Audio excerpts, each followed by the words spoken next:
Nurse, Ay. excuse me. Thea, Ashley, Torrecampo. Car accident. Nasaan sila? Sir Edward Torrecampo po. Ako po yung tumawag sa inyo, sir. Yes, yes. Ako nga. Sir, yung wife nyo stable naman na po ngayon. Ino-observe na lang po namin siya. Yung anak ko, si Ashley. Nasaan siya? Kamusta siya? Dali mo ako sa kanya. Ina-assess po namin siya ngayon. Mas maganda si Doc na lang po ang mag-explain sa inyo. Ano nangyayari to?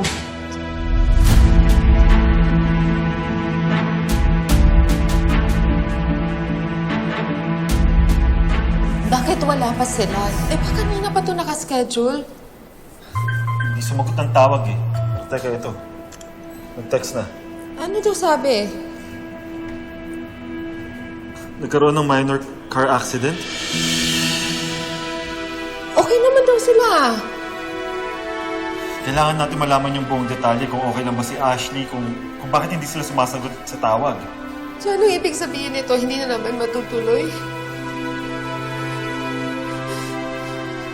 Paolo, bakit ganito? Sa tuwing may pag-asa si Jasmine, bakit laging may nangyayari? Una, delay. Pangalawa, compatibility scare. Tapos kayo, na-aksidente. Bakit parang may pumipigil? Bakit parang ayaw nilang gumaling ang anak ko? Bakit ayaw nilang gumaling si Jasmine?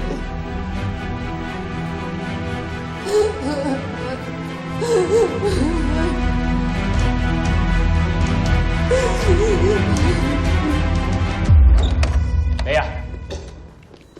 Hoy! Thea! Anong tingin mo ginagawa mo? Talaga ba, Edward? Talaga ba? Na-aksidente din ako, oh. Sino may kasalanan? Ikaw nagmamaneho, di ba? Nagmamadali ka para takasan ako. Ang sabi mo kasi sa akin, kukunin mo si Ashley. Ano, tatakbo kayo ng ospital dahil gusto mo si Ashley mag-donate ng bone marrow? Tingnan mo, ang ending na sa ospital kayo dahil dyan sa pagiging ganit mo.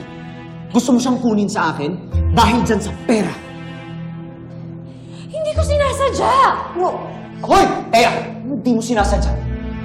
Lahat naman hindi mo sinasadya eh. Hindi mo sinasadyang lokohin ako.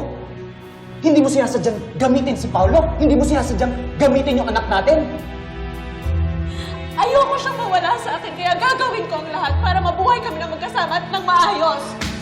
Narinig mo sinasabi mo? Ayaw mo siyang mawala sa'yo, pero ikaw mismo yung dahilan kung bakit muntik siyang mamatay. Ano naman? Anak natin yun. Anak natin. Hindi siya investment.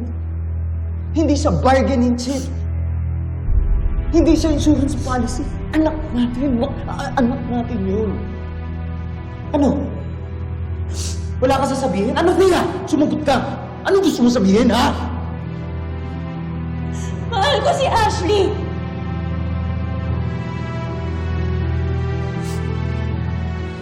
Kung mahal mo siya, simulan mo nang isipin ko ano mabuti para sa kanya. Hindi ko anong tingin mo na makakabuti para sa'yo.